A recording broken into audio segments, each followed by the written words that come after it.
Oi gente, tudo bom? Hoje eu tô aqui pra fazer um vídeo que vocês me pediram muito nos meus vídeos de pedagogia. Vou deixar o link aqui embaixo, pra quem não sabe eu faço faculdade de pedagogia, eu tô no terceiro período.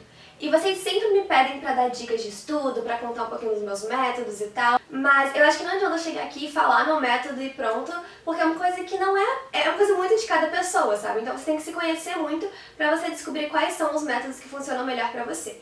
Então eu vou sim falar como eu estudo, mas eu vou tentar dar algumas diquinhas pra meio que você descobrir também qual é o seu melhor jeito. Eu vou dar mais dicas pro lado de estudar humanas e tal, porque, enfim, eu não tenho nenhuma matéria de exatas na pedagogia em si, e mesmo assim eu acho que eu tenho mais facilidade pra estudar humanas, sempre me dei melhor, assim, em português, geografia, matemática, sociologia, filosofia, enfim, essas coisas, do que na parte de matemática e tal. Então eu posso dar algumas dicas da parte de exatas também, e tem muitas dicas que se aplicam pros dois, mas entendeu? Eu só não vou ficar falando, faça exercício de repetição e tal, porque eu acho que é um jeito diferente de estudar. Só pra vocês entenderem mais ou menos. Mas se você está na escola, faculdade, eu acho que continua até o final do vídeo que talvez alguma dica sirva pra todo mundo. Então é isso, vamos lá conferir, espero muito que vocês gostem. A primeira coisa que eu vou falar, eu sei que vai parecer chato, eu sei que todo mundo fala isso, mas é uma coisa que é muito verdade.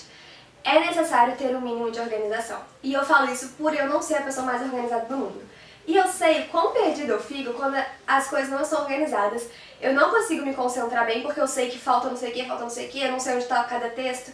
Então assim, não tô falando pra fazer tudo maravilhoso, certinho, não, porque eu também não sou assim, então eu não vou ser hipócrita de falar que você tem que fazer o planejamento, que você tem que... Entendeu? Eu vou falar pra vocês que tem basicamente dois tipos de organização.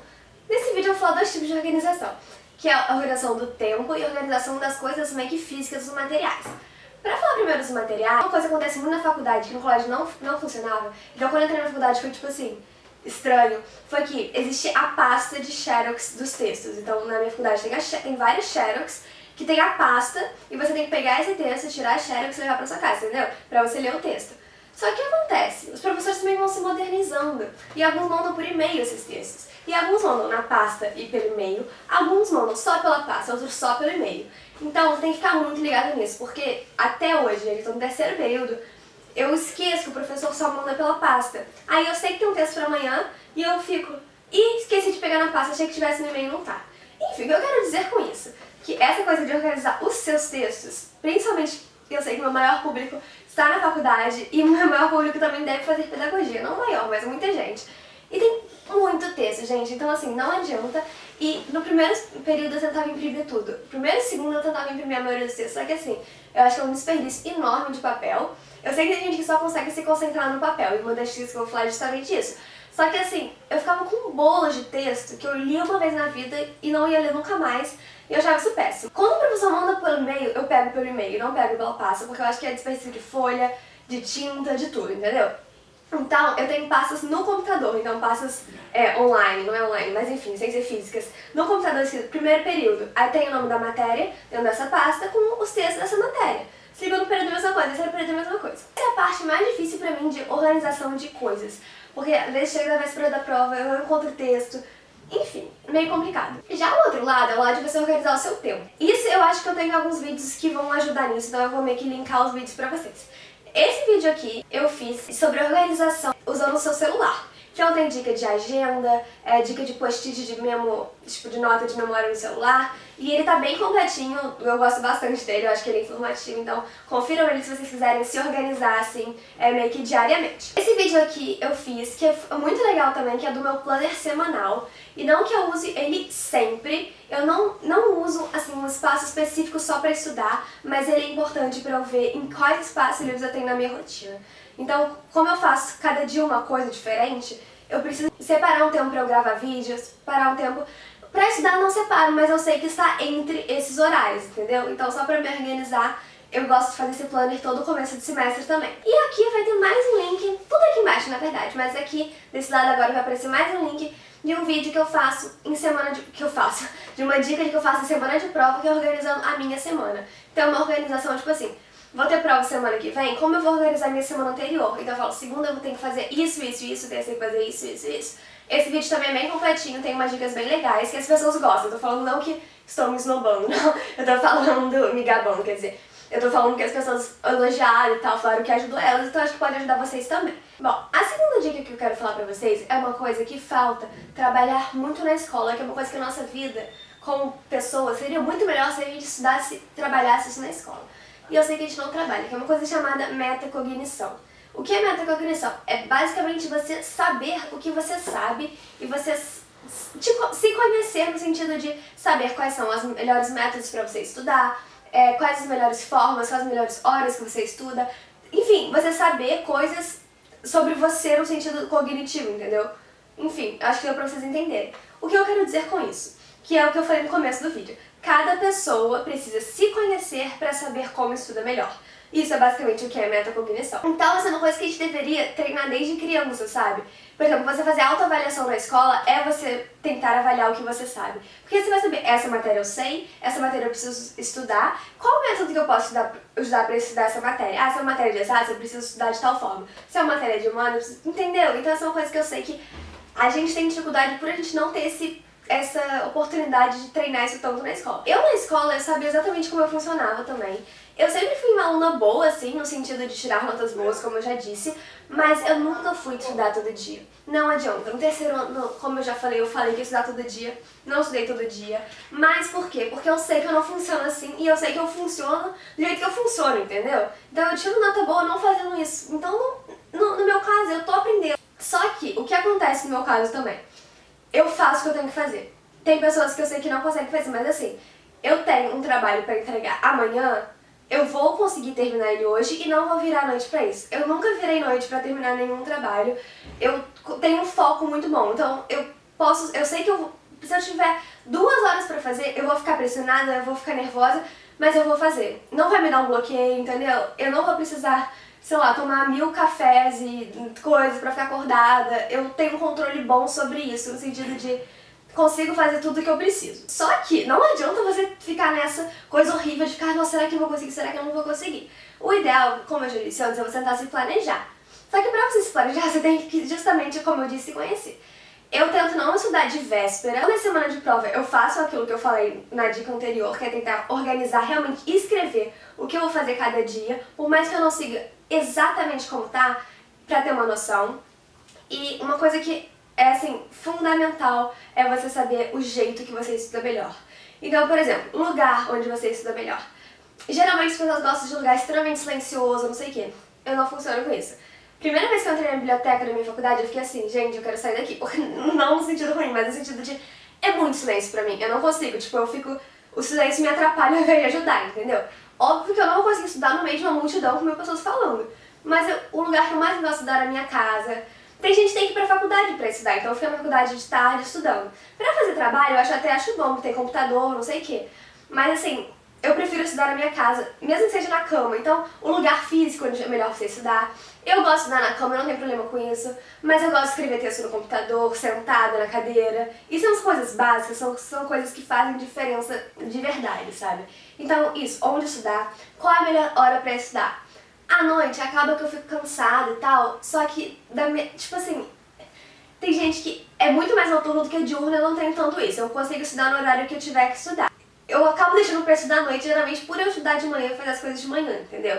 Agora, o que eu acho que é a parte principal da questão da metacognição, independente de quando ou onde você estuda, é como você estuda. Tem pessoas que estudam melhor ouvindo, tem pessoas que estudam melhor falando, tem pessoas que estudam melhor lendo, tem pessoas que estudam melhor escrevendo. Basicamente isso. Deve ter mais, mas essas são as 4 formas que mais existem. Eu sei que eu sou uma pessoa que, se prestar atenção na aula, consegue aprender muito. Eu gosto de prestar atenção na aula com caderno de apoio, mas eu não fico anotando tudo que o professor está falando. Eu sou mais de prestar atenção. Eu gosto de anotar em tópico, alguma coisa assim, pra eu lembrar. Em casa, o que acontece geralmente é que, assim, ler me ajuda muito, mas tem uma coisa que ajuda bastante, que muita gente não explora isso, é falar. Então, assim, eu leio um texto, mesmo que seja pra mim mesma, eu gosto de falar o que eu li. Às vezes eu tô lendo assim, tipo assim, sabe quando você tá lendo meio que faz na sua cabeça, só que você tá fazendo um movimento com a boca? Só isso já me ajuda. Mas se eu parar e falar, ah tá, o texto falou disso, disso e disso, eu preciso fazer isso, eu preciso ler o texto e depois, de algum jeito, fazer tipo uma síntese daquele texto. Eu prefiro, tipo assim, o ideal pra mim é meio que se falar isso pra alguma pessoa, mesmo que seja pra mim mesma, mas o ideal é explicar pra alguma pessoa, entendeu? Eu acho que eu faço isso de uma forma boa e consigo clarear minha cabeça falando. Também consigo clarear escrevendo, mas em tópico, geralmente, fazendo texto eu me embolo, eu não gosto muito.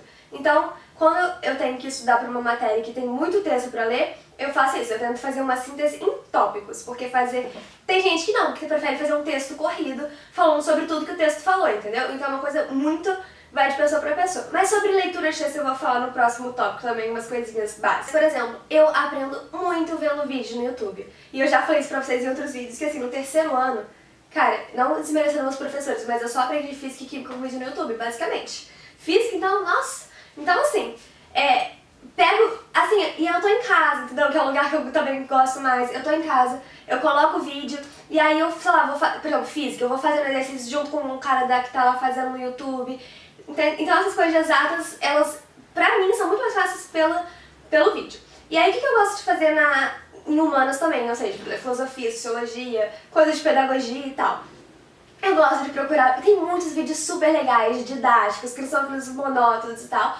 Ou tem um professor muito esperto, assim, falando muita coisa muito legal sobre um tema. Mesmo que ele fale a mais, não fale tudo que você tá aprendendo, tipo assim, fale a mais do que você vai cair na sua prova, é importante pra você, porque, por exemplo, sei lá, pega Piaget, tô estudando sobre Piaget. Eu tenho que aprender várias coisas sobre Piaget. Às vezes o cara vai falar muito mais do que aquelas coisas, só que ele vai te dar um panorama, entendeu? Então, quando eu tô estudando pessoas, tipo assim, pensamento de uma pessoa, o que eu acho muito importante, saber a biografia, eu vou falar bibliografia, não. Saber a biografia dele, saber em que contexto ele estava vivendo, isso é uma coisa que me ajuda muito, porque eu consigo pensar ele na época. Não que eu seja boa com história, eu sou péssima com história, mas eu consigo pensar como ele pensava naquela época. Então não adianta você falar, ah não, o cara pensava errado, não. Você tem que entender a lógica própria daquela pessoa. E isso é uma coisa que já saiu de metacognição, mas tô dando outra dica. Que é quando eu estou estudando pessoas, então estudando Vygotsky, estudando Piaget, Marx, não importa quem seja. Eu gosto muito de contextualizar aquela pessoa e não ficar tentando julgar a priori isso. Eu fico tentando entender como aquela pessoa pensava. Porque não adianta você ficar tentando colocar juízo de valor ali, porque você vai acabar se confundindo. Então, sei lá, entendeu? Eu acho que vocês entenderam o que eu tô falando. Acho que sim. Então, é isso que eu tô falando. Agora, outra dica, assim, que eu falei que eu ia dizer sobre leitura, é que, como eu já disse 1000 vezes, eu tenho 1 milhão de textos pra ler pra faculdade. E aí tem várias coisas que entram. Em primeiro lugar, preciso estabelecer prioridades. Então, assim, eu não vou ser hipócrita novamente de falar que eu leio todos os textos, porque não, eu não leio. Pra prova eu leio.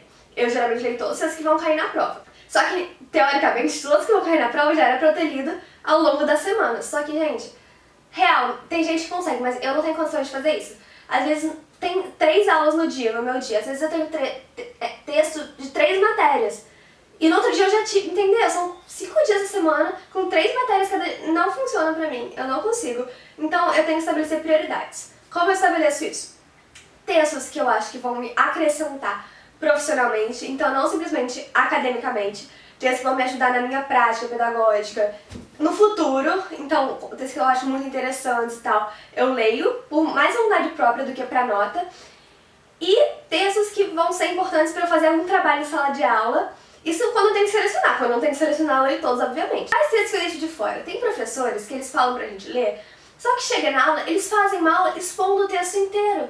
Então acaba que você fica tipo, você lê o texto pra depois o professor ir lá e explicar tudo que o texto disse, entendeu? Quando acontece, e já conhecendo o professor, você pode fazer isso. Quando eu sei que o professor vai explicar tudo que eu li no texto, eu prefiro ter a aula primeiro pra depois ler o texto na prova. Porque, como eu falei, eu tenho muita facilidade em entender a pessoa explicando. Então, eu prefiro que ele me explique e depois eu leia, porque pra mim, entendeu? Agora, tem professor que não, que você vai ler o texto, você vai chegar na sala de aula, você vai fazer uma dinâmica em grupo. Pra você fazer uma dinâmica em grupo, eu tenho que chegar com alguma bagagem já pronta. Pô, eu quero participar da dinâmica, não é uma aula expositiva, é uma aula que você tem que ter uma bagagem pra você conseguir construir o seu conhecimento. Então, quando são aulas que eu vou ter que fazer uma dinâmica em grupo, alguma coisa assim, eu leio o texto antes. Quando é uma aula que vai ser só expositiva sobre o texto, eu tendo a não ler. Quando vai ter um PowerPoint explicando cada página do texto, eu vou ter a aula antes e vou ler o texto só na prova. Eu tô falando isso muito honestamente pra vocês. Não, eu não leio todos os textos. Eu leio a maioria, obviamente. Mas não são todos nem de perto. Mas pra prova eu leio, estou admitindo isso também. E a última coisa que eu quero falar pra vocês, que é muito importante pra mim, e eu sei que muita gente ficou assustada quando eu falei que tem que ler muito texto, não sei o que, na faculdade de pedagogia. O que funciona pra mim, que eu não faço sempre, mas que funciona. você pega o texto e você lê aquele texto, você se dedica pra ler aquele texto. Então, geralmente eu faço isso com os textos mais difíceis e mais importantes, barra mais importantes. Você usar marca-texto é tipo muito bom. Então, com marca-texto, eu marco frases que fazem a síntese do pensamento, ou frases que são tipo a ideia-chave. E com lápis, uma lapiseira, qualquer coisa, uma caneta, eu marco coisas que eu não entendi, ou seja, que eu vou poder chegar na aula e perguntar pro professor, ou pesquisar sozinha. Então eu coloco pontos de interrogação onde eu não entendi. E tem lugares que, por exemplo, o texto vai enumerar 5 características, só que essas características são meio confusas no meio do texto. Eu circulo e falo, essa é a número 1. Circulo e falo, essa é a número 2. Porque é uma forma de organizar o meu pensamento. O que fazem muito em pedagogia, que é uma coisa que ajuda muito, é pedir pra gente fazer fichamento do texto, estudo dirigido, qualquer coisa que a gente trabalhe o texto. Isso é uma coisa que me ajudou muito e é uma coisa que quando o professor pede pra fazer, eu sempre faço. Então tem gente que pede, fale os argumentos chaves do autor. Pra você fazer isso, você vai ter que ler o texto com uma outra visão. Reflexão crítica sobre o texto. Você vai ter que prestar atenção não só no que ele está dizendo, mas em como ele está dizendo aquilo. Então você fala, nossa, esse argumento foi bom nesse lugar, aqui eu achei que ficou confuso, aqui ele poderia ser mais claro. Tem que tirar aquela ideia na sua cabeça que tudo que ele está falando é maravilhoso porque a gente já leu um texto dele. Não, é uma coisa que é importante você saber criticar, porque aí você realmente vai se apropriar do que você está lendo, sabe? Aí, justamente, eu vou cada parte do texto fazendo isso, tentando marcar o que ajuda pra mim sintetizar aquela ideia e com lápis fazendo as observações, falando o que eu não entendi e tal, pra chegar na aula preparada pra isso. Eu sei que tem aula que não tem abertura pra você tirar dúvida e tal, mas é importante você procurar no Google e perguntar pra outra pessoa e tal, mas então essa coisa de você ler o texto atentamente é muito importante. E não, eu não estou dizendo que eu faço isso em todos os textos, eu faço nos textos mais difíceis ou nos mais legais, que é contraditório. Os textos que eu entendo e são meio, tá bom, ok, aí eu não faço isso, porque é meio diferente. Bom, gente, eu acho que é basicamente isso. Vocês viram que eu tentei dar dicas e ao mesmo tempo falar como eu faço pra vocês terem essa comparação. Eu tentei organizar o vídeo da melhor forma possível, mas vocês sabem que eu falo demais, eu saio falando e eu não me perco. Mas eu acho que a ideia passou pra vocês. Eu espero muito que tenha acrescentado alguma coisa em vocês. Se vocês tiverem mais dúvidas, coisas específicas que eu possa ter esquecido de falar, por favor, deixa aqui nos comentários que vocês sabem que eu respondo todo mundo. Então deixa aqui que eu com certeza vou responder vocês, se vocês, sei lá. E se vocês tiverem mais sugestão também, então às vezes vocês não querem fazer o meu, vocês querem falar, não, Clara, acho que se você esqueceu de falar disso é muito importante. Diga aqui pra você me ajudar e ajudar as outras pessoas também. Então, é isso, gente. Vou deixar aqui todas as minhas redes sociais, se vocês quiserem me seguir, no Instagram, no Facebook, essas coisas. E não se esqueçam de se inscrever no canal se vocês não são inscritos ainda, tá bom? Então é isso. Beijão pra vocês e até a próxima.